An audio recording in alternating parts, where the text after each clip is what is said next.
বছরে দ্বিতীয়বারের মতন ভোটার তালিকা প্রকাশ করেছে নির্বাচন কমিশন। হালনাগাদ এই তালিকা অনুযায়ী বর্তমানে দেশে মোট ভোটার 12,63,07,504 জন। নির্বাচন কমিশন সচিবালয়ে জ্যেষ্ঠ সচিব আক্তার আহমেদ বিকেলে এ তালিকা প্রকাশ করে জানান, মোট ভোটারের মধ্যে পুরুষ 6,41,455 জন, নারী 6,22,05,819 জন এবং হিজড়া ভোটার 1,230 জন।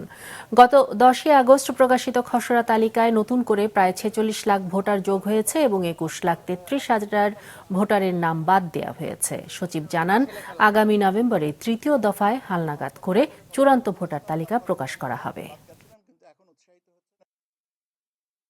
3টা ভোটার তালিকা প্রকাশ করব এবং তার একটা 2রা মার্চ করেছি, একটা আজকে চূড়ান্ত করছি।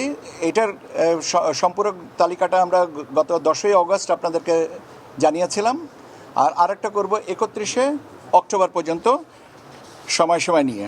Total voter 12,63,07,504।